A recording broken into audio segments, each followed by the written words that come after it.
بسم اللہ الرحمن الرحیم نحمدہ و نصلی علی رسولہ الکریم۔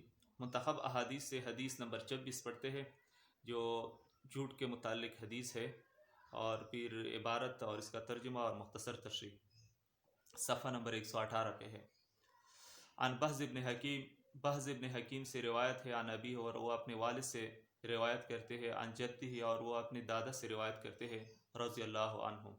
قال، وہ فرماتے ہیں، سمعت رسول اللہ صلی اللہ علیہ وسلم، کہ میں نے نبی کریم صلی اللہ علیہ وسلم سے سنا، یقول، وہ فرماتے تھے، یعنی نبی کریم صلی اللہ علیہ وسلم فرماتے تھے، ویل، ہلاکت ہے، للذی، اس آدمی کے لیے، یحدث، جو بیان کرتے ہیں، بالحدیث، کوئی ایسی بات، یضحک بہ القوم، کہ جس کے ذریعے سے وہ قوم کو، لوگوں کو ہنسائے۔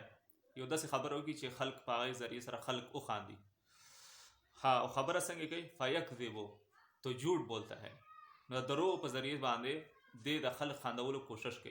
ایک مجلس میں بیٹھا ہوا ہے اور وہ یہ کوئی ایسی بات کرتے ہیں، جھوٹ کی بات کرتے ہیں، اور جس کی لوگوں سے جو موجود لوگ ہوتے ہیں، قوم ہوتے ہیں، لوگ بیٹھے ہوئے ہیں، تاکہ وہ ہنس جائے، تو لوگوں کو ہنسانے کے لیے جھوٹ بولتے ہیں۔ تو نبی کریم صلی اللہ علیہ وسلم نے فرمایا، ویل لہو، ہلاکت ہے اس آدمی کے لیے، ویل لہو، اس آدمی کے لیے ہلاکت ہے۔ تو یہ ہے جھوٹ کی، اور یہ سنن ترمذی کی حدیث ہے۔ ترمذی حدیث کی ایک کتاب ہے سیاہ ستہ میں سے، یہ اسی سے منقول ہے۔ جھوٹ کے متعلق تو نبی کریم صلی اللہ علیہ وسلم نے یہاں تک فرمایا ہے کہ مومن آدمی، یعنی اس میں سب خرابیاں تو ہو سکتی ہے، لیکن وہ جھوٹا نہیں ہو سکتا۔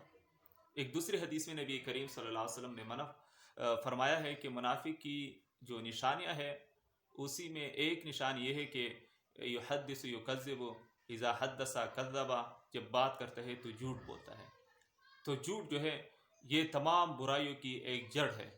اگر کوئی انسان چاہے کہ میں جھوٹ نہ بولوں، تو عین ممکن ہے کہ وہ دوسری تمام برائیوں سے وہ محفوظ ہو سکے۔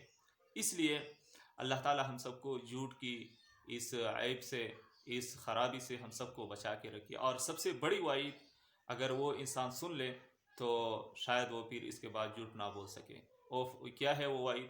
اللہ تعالیٰ قرآن ہی کے اندر اس آدمی پہ لعنت بھیجتا ہے جو جھوٹ بولتا ہے، لعنت اللہ علی الکاذبین، کہ اللہ تعالیٰ لعنت بھیجتا ہے اس آدمی کے اوپر جو جھوٹ بولنے والا ہو۔ اس لیے چونکہ مجالس کے اندر یہ باتیں ہوتی رہتی ہے کہ ایک مزاحیہ قسم کا ایک بندہ ہوتا ہے، تو ایک تو سچ کی بات ہوتی ہے، مزاح کی بات ہوتی ہے، ایک دوسرے کے ساتھ گپ شپ ہوتی ہے، لیکن وہ بھی کچھ حد اندازے کے مطابق ہو، اس کے اندر جھوٹ نہ ہو۔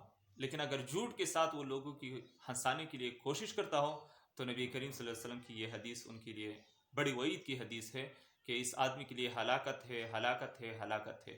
اور ویل لکل ہمزۃ لمزہ، یہ ویل لفظ قرآن میں بھی بار بار استعمال ہوا ہے، تو مفسرین نے وہاں پر لکھے ہیں کہ شاید اس کا ایک معنی یہ ہو کہ ہلاکت، اور دوسرا معنی یہ ہو کہ جہنم کی ایک وادی کا نام ہے جس کا نام ویل ہے، جس سے خود جہنم بھی پناہ مانگتی ہے۔ اللہ تعالی ہم سب کو جھوٹ سے بچائے۔